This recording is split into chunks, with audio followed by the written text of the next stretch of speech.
Good morning, everyone. My name is Claire McKenna, and I'm a member of the DTIF team at Enterprise Ireland. Thank you very much for joining us today for a DTIF webinar. I'm joined by the team as well. So we have Imelda Lampkin, who's our manager. We also have Jackie Fitzgerald and Declan McGee on the call as well, who are also my colleagues on the DTIF team. So we're all here to answer questions at the end. So a couple of housekeeping things. The first thing is we have noticed that a lot of the members of the call today have something called the FTI note taker. So this is something we've been seeing quite a bit in calls recently, and I think it's probably some sort of AI note taker. But all that is to say is we would like you to remove that from the call if you can. Yeah, just kind of click X out of that at this point. That would be great. The other thing is this meeting is going to be recorded, and the slides and the meeting, any Q&As coming from the meeting will be up on the DTI website after. And then finally, as I mentioned already, we will be doing a Q&A at the end of the session. So if you see on your screen, I think I can't see it where it is on mine, but if I remember correctly, it's up on the left corner. You'll have a Q&A function. So if you have any questions that emerge during the meeting, if you want to start typing them in there, at that point, we'll monitor them and make sure that they're answered after. If you could avoid using the chat function and just use the Q&A function, that would be great. But also we'll have someone monitoring both just in case somebody does use the chat function by accident. So yeah, we'll get going. So today really what we're going to be running through is just a little bit of an overview of DTIF, what it is and what it should be used for, and also introduce you to the team. Then go through a few things that might be different from previous DTIF calls for anybody who's used DTIF before. Then we'll look a little bit at the process, the application process. And then there's just a few kind of tips and tricks at the end and links to different documents that might be worthwhile. So I will move on. Okay, so this is the team. So we have almost everyone here today except for Jared, but in a nutshell, we're a team of 5 at the moment, and we will be hiring a 6th soon. But we have Imelda who manages the fund, and then there's portfolio managers. There's myself, Jackie, Declan, and Jared, and we're all involved with taking projects from I suppose application stage all the way through to contract stage, and then managing projects once funding has been awarded. So the idea is that one of us would kind of be with the project for its whole life or its whole relationship with DTIF. And we're all available. You can email any of us at any time and get in contact. So we each have our own, obviously, email addresses. So it's just the first dot last name at enterpriseireland.com. Or we also have a centralized DTIF inbox, and the address is there as well. So that's good for if you have any general questions related to application, or even if you want to initiate a conversation with a member of the DTIF team before an application has been conceptualized or anything like that. So just a brief kind of overview of DTIF and where we're at to date. So it is a 500 million base fund, and it's owned by the Department of Enterprise, Trade and Employment, but we at Enterprise Ireland administer it on their behalf. So this is our 7th call that we're on at the moment. And in the first 6 DTIF calls, we funded 104 collaborative projects, and 386 partners have been allocated funding of around, I think it's about 374 million at this stage. So that was calls 1 to 6. And we're now, as I said, on call 7, and call 7 is a little bit different this year in that it was opened for a year. So traditionally we would have had about like a 3-month deadline or time frame for application. Well, call 7 has been open since the start of May 2024, and it's going to close on the 30th of April 2025. So that's been a long window for applications, and we're coming to the end of it now. So that's why we thought it would be a good time to have the webinar, because there's still enough time left to get in contact and start to think about your application and get it together. So yeah, we thought this was an important time to kind of remind everyone that DTIF is here. We're still accepting applications, and there's still a bit of time. So the objectives of DTIF really, there's many, but kind of some of the high level ones would be to fund projects that have the capacity or the potential to alter markets or alter the way business operates. Then with DTIF, the hope would be that we would help, projects or companies who are at the right time in their journey by de-risking the costs of innovation. Again, we would hope that projects that would get funded by DTIF would start to demonstrate commercial impacts at 3 to 7 years after project ends. Now, that's obviously not a hard and fast rule, but just a kind of an idea. Then we would hope to support projects that would provide a technology-based solution to, created in Ireland. And then, of course, a huge part of DTIF is to foster collaborations between the strong research base in Ireland and our industry base as well. And then the final one we have there is to prepare Irish enterprises. And what we mean by that is to prepare Irish enterprises to compete on the global stage, particularly in relation to innovation. So our description of disruptive technology is that which has the potential to drastically alter markets. And actually, I'll add in here the way business operates, or it is there, to alter markets and their functioning and significantly alter the way that business operates. It does involve new products or processes. It can also involve the emergence of a new business model. So disruption is not about the technology alone, but the combination of technology and business model innovation. I won't read these out, but what I do want to demonstrate with this slide is to show what we consider fundable activity under DTIF. So we want to fund industrial research and or experimental development. And these slides will be available after. You can have a good read of the text there. But really, we want to avoid funding projects that are fundamental research only or product development only. So it's if you think of the innovations continuum, it's the middle pieces really that we want to fund with DTIF. So for those of you who are familiar with DTIF or have used it in the past, there are two differences this year. So the first one is obviously, as I said before, that it's a rolling basis now, and the deadline was a year. So the call has been open for a year. And one of the key reasons for that was we wanted applicants to interact with your agency representatives before preparing your applications. So as I touched on earlier, we really want companies that are at the right stage in their journey to avail of DTIF and who have the capacity to take a DTIF project on. They're big projects. So the hope was that, applicants would speak with their developmental agency representative and discuss where they're at and if really it is the right time for DTIF. And also within this process, it was hoped that our DTIF team would also get involved in some of these early conversations as well, and to make sure that there's no concerns with eligibility or anything like that. And so that was the first change. And the second change is that effective from January 1st last year, so 2024, there has been changes to GBER that will be applied to DTIF projects. These are applied to any R&I project in Ireland as well. It's not just DTIF. But basically, in respect of any costs or R&D costs, companies must choose from a simplified overhead costing approach or the defined overhead approach. So they're detailed a little bit more in our guidelines set to applicants, but it is different to how it would have been before. So definitely good to familiarise yourself with those two approaches and figure out which one you might use, because it's different from what was there before. So I'll just go through this briefly, but it is explained in our guidelines to applicants document as well.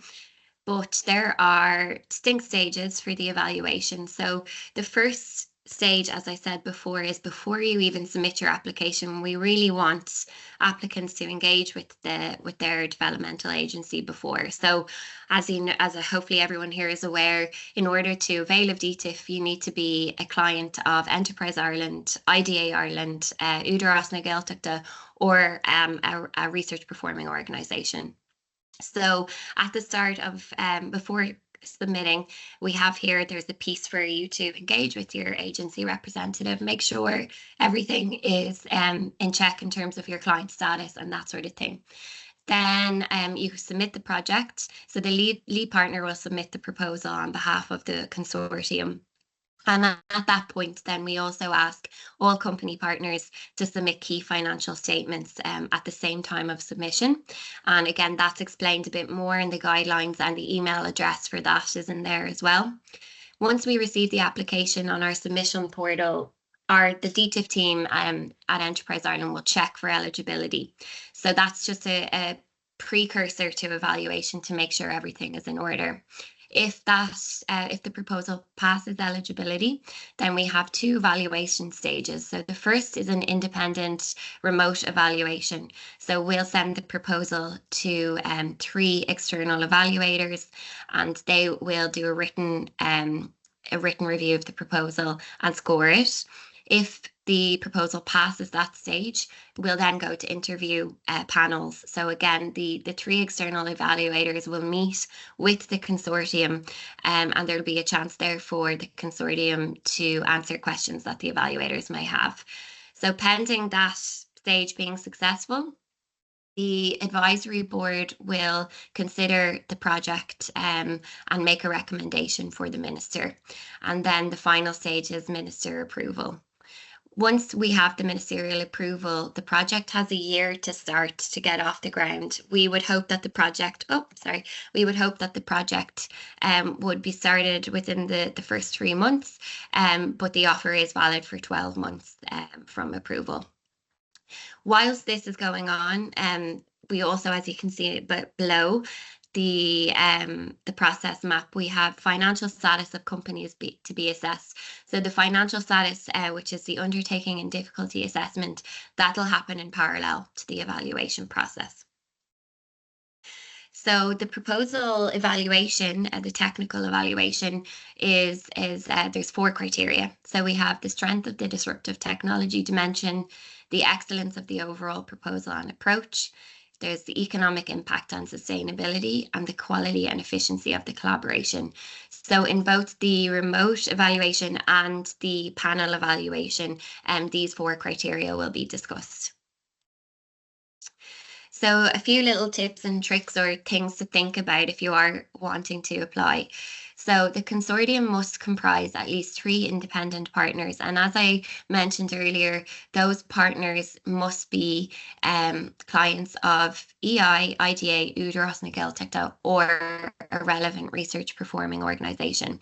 What I will just add here is 3 isn't the maximum amount of partners that a project can have. There can be more than that. And the other piece is sometimes we hear from clients that they think that a research performing organisation is critical for the consortium, or that it's a rule that you have to have one. It's not. The rule is that we have to have at least 1 SME and 1 other enterprise partner, and then an RPO can come in if you so wish. And so consortium may consist of enterprises only, or enterprises with 1 or more RPO. All consortium partners must collaborate on common aims and objectives. So the project must make sense for everybody, and each of the partners must be doing industrial research and/or experimental development. So yeah, there should be a strategic rationale for the structure of the consortium as well. And then some other funding parameters. The project must be at least 1.5 million euro over 3 years. SMEs can claim up to 50% of their eligible costs. Larger companies can claim up to 40%, and then RPOs can claim up to 100% of their eligible costs.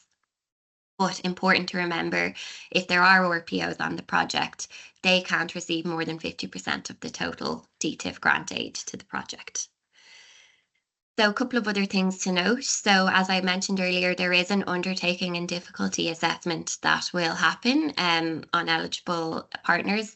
So just to bear that in mind and check out the Call 7 guide for applicants, which will have more information. Yeah, we do ask at application stage for companies to sign to declare whether they have the operational and financial capacity to participate in the project. So very important to remember that going in. And then there is an option for pre-finance, which is it's allowed for small companies where necessary, and applicants must have sufficient non-committed assets to cover liability. But I suppose the important thing for me to point out here is that pre-finance isn't a given either, so it's important not to assume that that's going to happen if successful. And then clinical trial activities. We will support clinical trial activities up to phase 2A in line with the EU state aid definition of industrial research. So then we will ask successful consortiums to sign a consortium agreement. And this is a template document. It's already drafted up and we don't usually allow changes to the consortium agreement. So we have it linked here so you can have a look at it now to see what it would be that you would be signing as a consortium. And each partner will be asked to sign that. And it's a mandatory template with modifications to be made for specific business reasons on an exceptional basis only. And then some other documents here. So we have the DTIF homepage. So there's some more information there about DTIF. There's also information about previously funded projects, sizes of previously funded projects, that kind of thing. And then the guidance documents, we have our guide for applicants there, the indicative application form. So now it is an online submission system, but this will give you an idea of what kind of questions are asked. Then we have the consortium agreement template and the UID questionnaire. And here then the final link there is the submission link. So when you're ready to submit your application, you can go there. You can also go there ahead of time and create a profile and kind of start to have a look at the system as well and see what's required. So we're going to move to a Q&A session now. So I think the best thing probably is actually for me to stop sharing. And we'll, as a team, then we'll answer any questions you have. So I can see... Sure. There's a couple of questions there initially. Just one thing to say as well. I mean, probably the easiest way to find it is to just put DTIF call 7 into Google, and it'll come up as the first hit. And all the information is there, including if you go into current call and online submission, all that information is there. So that's probably the handiest way to get there. A couple of questions. Niall, the first question in, would DTIF support a project that benefits an entire industry rather than a small number of individual companies? So I might take that one, Declan. Sure. Yeah, listen, the aims of the project must be in keeping with the DTIF requirements. And so absolutely, if it would benefit an entire industry, that might be a very interesting outcome of a DTIF project. But what I would bear in mind is that this is a project involving industrial research by the limited number of partners, each coming together, bringing the sum of the parts as something very exciting in terms of development. So it's to bear that in mind. Each person, each individual is completing a piece of research with a particular research outcome. If it benefited an industry as a whole, that would be great. But if it was that you were thinking of writing a project proposal that is very much about support for industry and straying from research and experimental development, it wouldn't fit with the requirements. So I think talk to us offline if you need further insight into that. Yeah, if I could add to that, Imelda, as well, just in terms of Claire put up some statistics earlier. So I suppose the typical project, or the most common project we'd see, would have 3 to 4 partners in it, and would be between 3 and 4 million. That's our experience in the first 6 calls. But we're seeing larger value projects coming in at the moment as well. So that's important. And then as well as that, in terms of industry, Enterprise Ireland funds technology centres in the areas of AI, construction, food, pharma, microelectronics. So it's worth keeping that in mind and keeping close to those technology centres as well if you're looking at a broader industry piece. Okay, we'll go back to the Q&A, and I'm conscious that there's plenty of questions coming in, so maybe we'll just rattle through some of these. Could RPO be the lead investigator? The answer is yes. An RPO can lead a project. In fact, just several of our projects are led by RPOs. Can you elaborate on the differences between criteria 2 and criteria 3? So I think this is referring to the evaluation criteria. First is strength of the disruptive technology dimension. The second is the excellence of the overall proposal and approach. And the third is economic impact and sustainability. So in criteria 2, you'll see in the guide for applicants that criteria is broken down into about 4 or 5 sub-criteria that the proposal will be measured against. And that looks at the work plan, the credibility of the work plan, the methodology that is being used. It really goes into the detail of the work plan, I would suggest, for that criteria 2, the excellence of the overall proposal and approach. Whereas criteria 3 looks at the economic impact and sustainability, which is going to look and see the criteria that Claire mentioned, which is to achieve commercialization by 3 to 7 years, the number of jobs that will be created, the impact this is going to have on the market. So each of the criteria are have distinct sub-criteria in them, and we would suggest you make yourself very aware of those while you're writing your proposal, and all of that is in the guide for applicants. Hopefully that answered that one. Are there any examples of previous DTIF proposals? Yes, there are loads. Again, Claire mentioned that we're funding 104 projects right now, and there are details on all of those projects on the Department of Enterprise, Trade and Employment's website.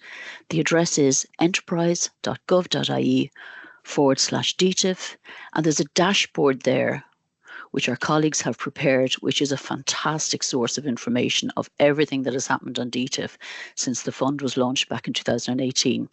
You'll be able to slice and dice proposals by research priority area, where they're located in the country, who all of the various partners are, and what the grant awards were. Yeah, there's also a directory that was done for the recent Disrupt Tech event, and all the projects are summarised there as well in a PDF. So you can search that online. Exactly. Maybe I'll take the next one. Does DTIF help companies to find partners? From Patrick in Atlantic Wireless.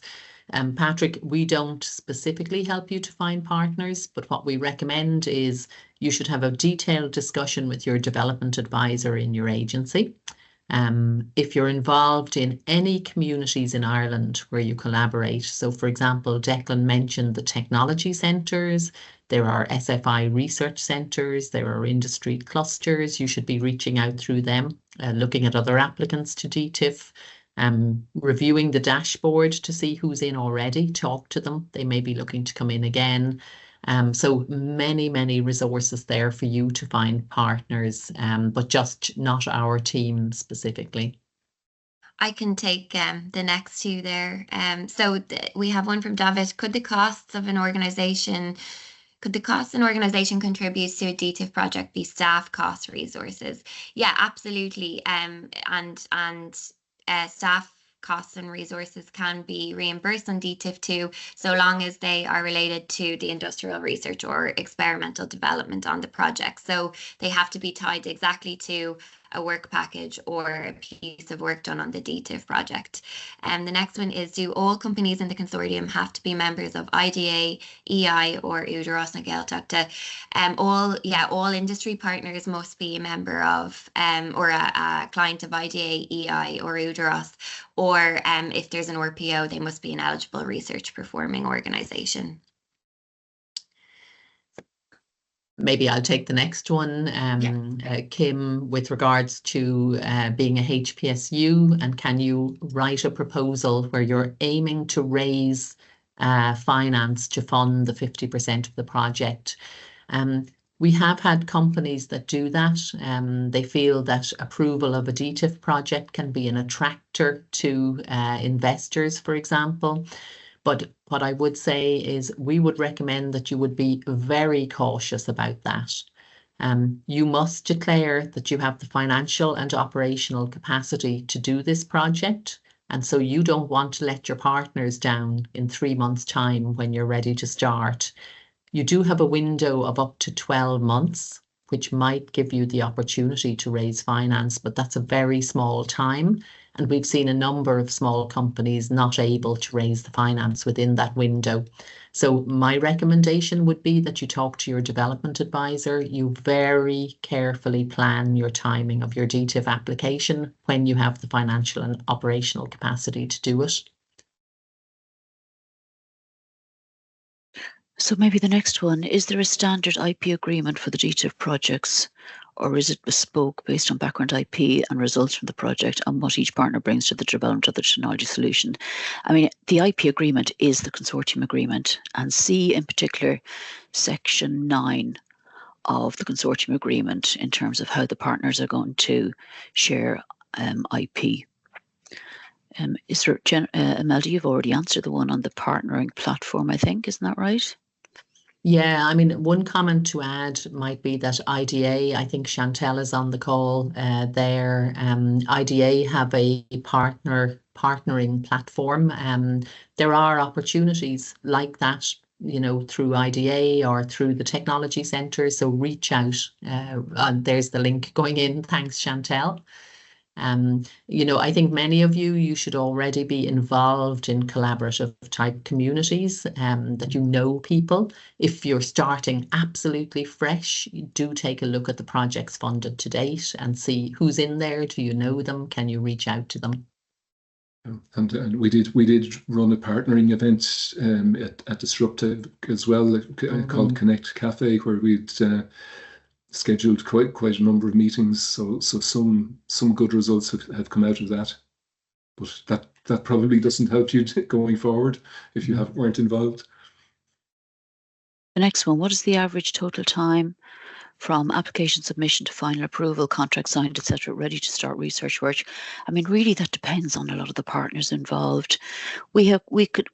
I'd say the earliest you could do that really could be probably 4 months.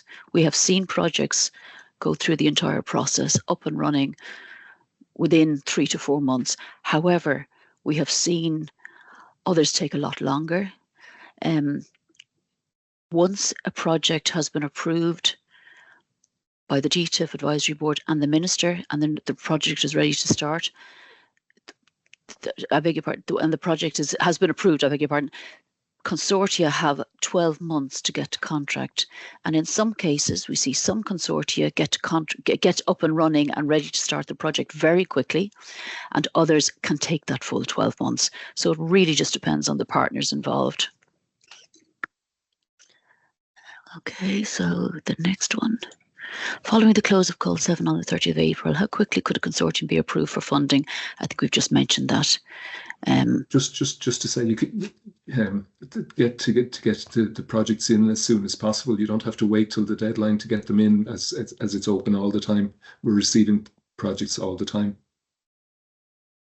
Can you expand on what good looks like for quality of collaboration between the partners in the selection criteria? What good looks like in a collaborative project really is that each of the partners have an active, a strategic role, a really important role to play in a consortium. So for example, if you have 3 partners, the ideal scenario is that the balance of work being carried out across the 3 partners is around 40% perhaps. What we don't like to see in that criteria is that one partner is perhaps doing 10% of the work, another partner is doing 80%, and the other partner is doing 10%. So we really want to see balance, really, and every partner having an active role, an important role to play in the research that's been carried out. Maybe I'll take the next one on clinical studies being performed outside of Ireland.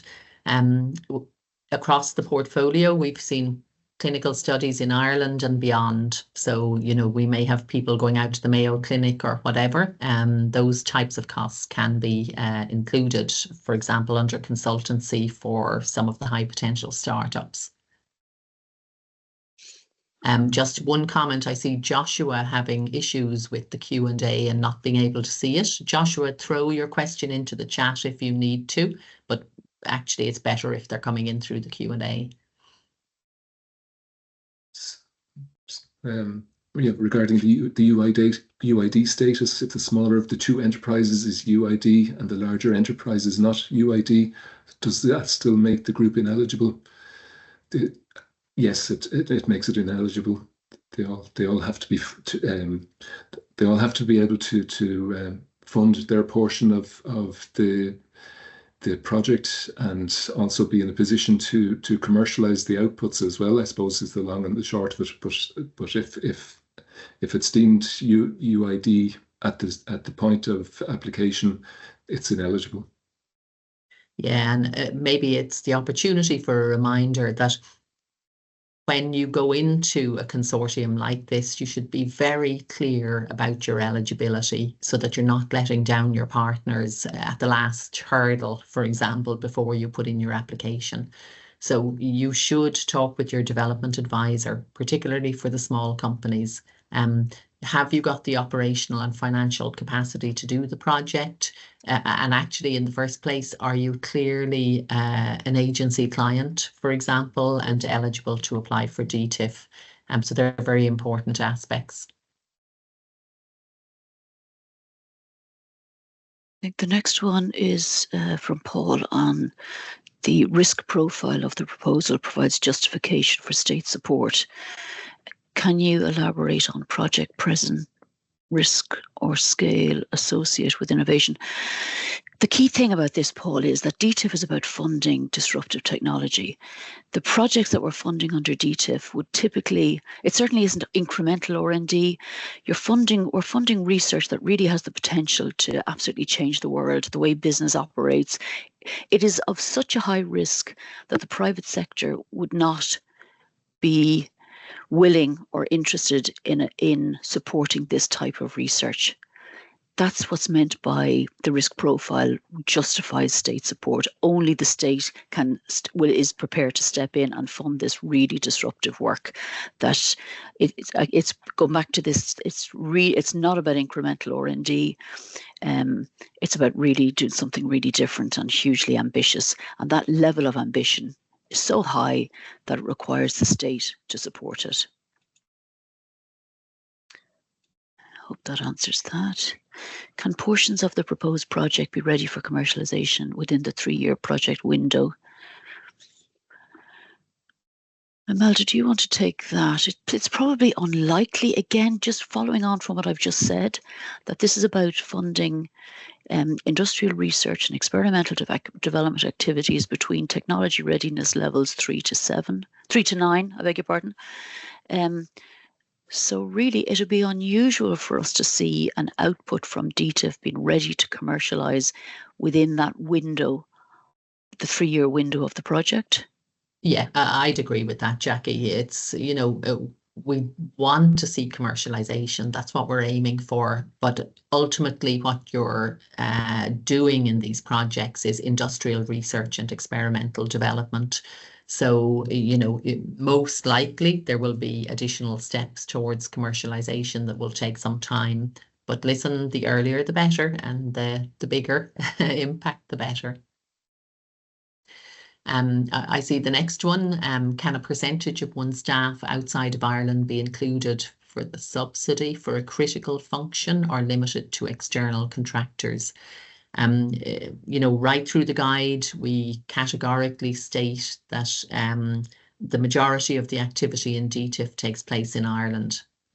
Where you're employing your staff, for example, we look for those staff to be in Ireland. People do outsource some activities, but we want it to be very clear for companies where you have staffing in different countries that this is in an Irish context, it's national funding. I don't know if anyone else wants to add to that, just based on what you've seen to date. No, again, with DTIF, the key thing is that the majority of the work is carried out in Ireland. The staff must be located in Ireland. And certainly that would give projects difficulty when it comes to drawing down those funds if grant inspectors see that roles have been located outside of the country. It'll be difficult to fund those. Chantal has noted that the definitions under the new GBER for experimental development and industrial research have also been expanded to include digital type activities, slightly different than the presented definitions. Will this alter the types of projects eligible? No, because DTIF will remain in line with GBER. Imelda, you just jump in on this. Yeah. We will go back and we will update our slides to make sure that we have the most up-to-date definitions of GBER for experimental development industrial research activities that we can fund. And again, I think I mentioned earlier on, these are within technology readiness levels 3 to 9. So the activities that are outlined in GBER that are fundable within those technology readiness levels are fundable under DTIF. Yeah, and Chantal, perhaps our call documentation, it's unchanged during the open call period, so it would have been much earlier last year that we prepared it. So yeah, we'll take a look at that. Joshua has added a question into the chat and notes, I'm currently carrying out research on different funding landscapes within Ireland and the EU for Irish SMEs and PSOs who want to digitalise or undergo AI transitions. So I would like to know, are there fixed months when the DTIF opens and closes? And I suppose the short answer to that is, Joshua, there aren't fixed dates. We rely on ministerial approval to know when we can open a new DTIF. So for now, we can only really speak till the end of April with regards to DTIF. I don't know if any of the rest of the team want to add to that. Well, it is mentioned in the programme for government for future calls, but we don't have any clarity on dates for those. Yeah. David has asked, I'm presuming that there is no issue involving R&D staff outside Ireland within a project, provided we are not claiming costs for those staff. Correct. It's really just the cost, the salary costs that you're claiming. Those salaried people must be located in Ireland. Yeah.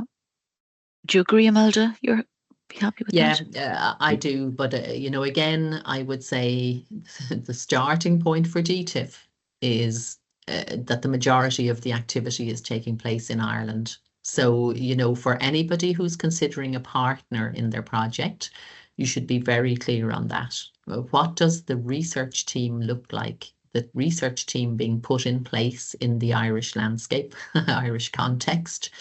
And if there are some other activities that are a part of the overall project that are taking place elsewhere, what do they look like?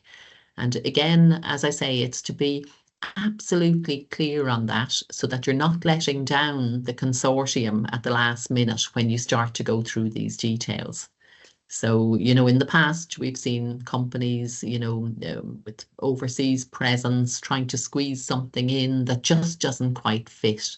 So it's try to be as mainstream and clear in what you're putting in and maximize the benefit of the grant aid to it. That's really what you should be doing. And we've provided very detailed information on how to, look at what those costs are, what the eligible things are.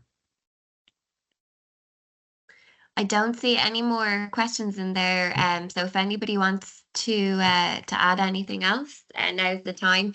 I've also posted a link in there into the Q&A just to DETI's website. So this webinar, the link to this webinar and any Q&A, any of the Q&A will be there in the coming days as well. Just one more has just come in, Claire. Sorry, from Eamon Hennessy. Can other state departments or agencies join consortiums as a strategic end user / stakeholder? AGS, Defence Forces, HSE, for example. If so, can these agencies join the partnering platform for matchmaking on potential DTIF projects? Anyone want to jump in on that one? over time with DTIF, we've seen a small number of projects where they do have end users associated with those projects, non-funded, non-contracted partners, for example. The cleanest consortium, I would say, is the consortium with all partners funded, where that's visible to all, and the participation in the project isn't limited if somebody else who was stated as an end user didn't emerge or something like that, and it impacts on the deliverables of the project. So what I would say is be cautious about it. Now, we do have a small number of projects where there is somebody like that associated with the project. We have no visibility of them as the agency. I don't know, Jackie, would you like to comment? I know you'd have had a couple, for example, like that, maybe where it's worked very well and, you know, is assisting with the commercialization opportunity through the project. Yes, we have. Yeah. I suppose the piece that we struggle with is we don't have a contract with a non-funded partner. And it is something that we've watched carefully, particularly where non-funded partners are signing up to a consortium agreement. We have just across the whole portfolio, as far as I'm aware, we have only 2 examples of it. Now, in those 2 examples, they have worked well and to the benefit of the consortium. There's no doubt about that. But it's something that we will question you, or we will keep a close watch on, let's put it that way, as a project comes to contract, first of all, and then as the project is up and running. It's something that we watch carefully.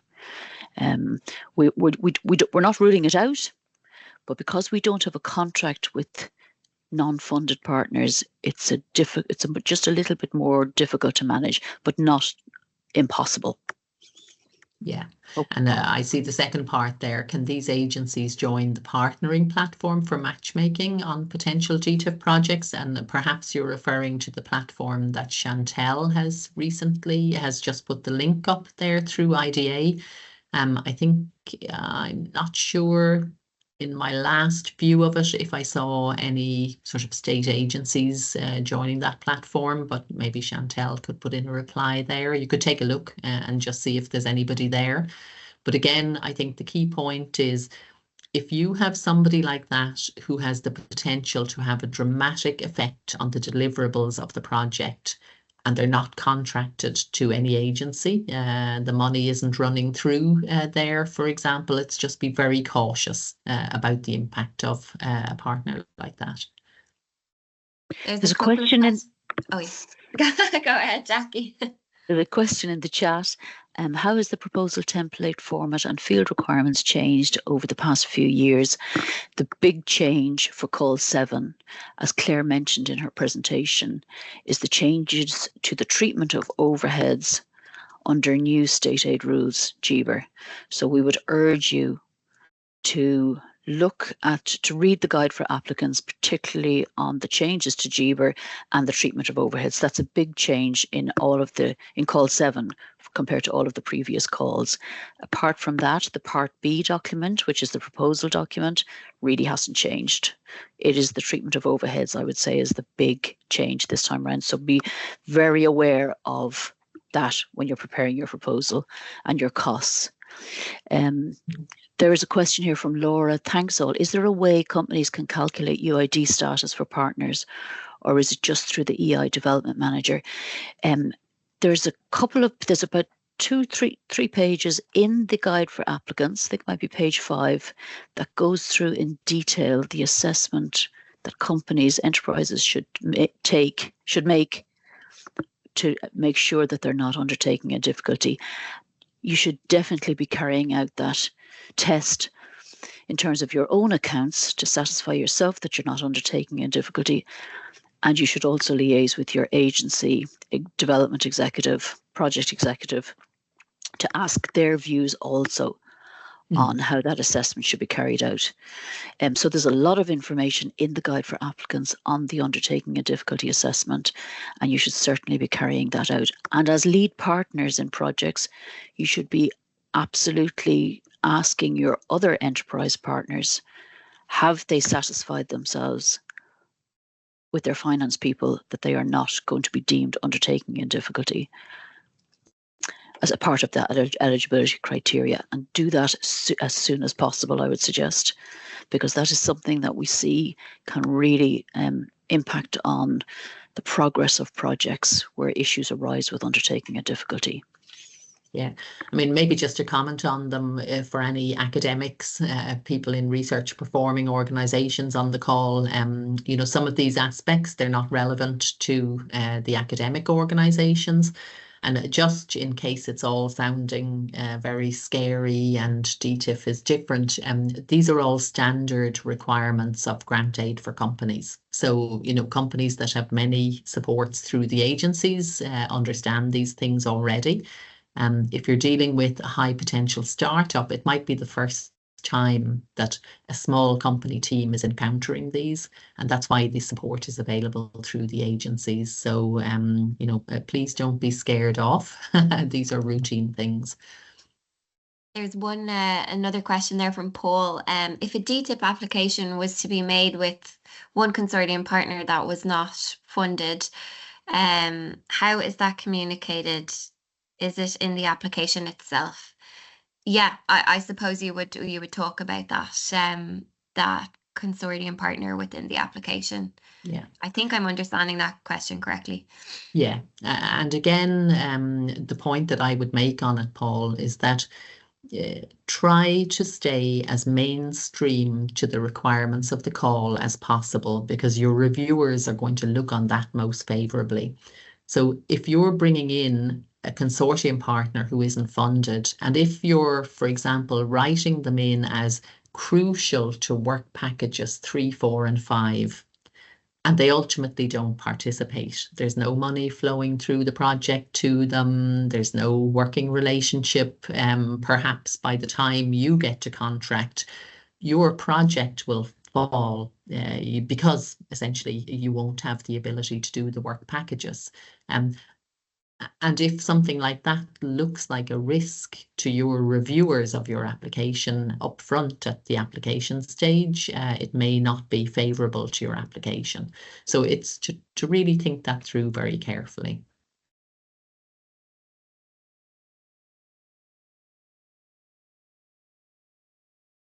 I think that's it. Is this? Do we have any more questions? I see another clinical trial one, Claire, there. So for clinical trial budgets, which category should be used for costs associated with, for example, trial activation charges and other costs? So Dawn, what I would say is we would look at, for example, companies outsourcing a trial, and they would be doing that typically under their consultants. Small companies would be doing it under their consultancy costs, and they would be putting in all costs associated with the trial. So that would be a typical model.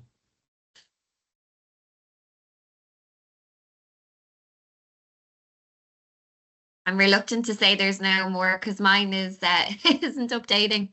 So if someone else could confirm. I don't think there's any more. No. No, I don't see any more. That's it. Yeah. Okay. We'll leave it at that then for today. And as I said, we'll post the answers to the Q&A and the webinar, the recording of the webinar, on the DTIF website in the coming weeks. So yeah, thank you very much for joining us all today, and also do feel free to reach out if you have any questions in the meantime.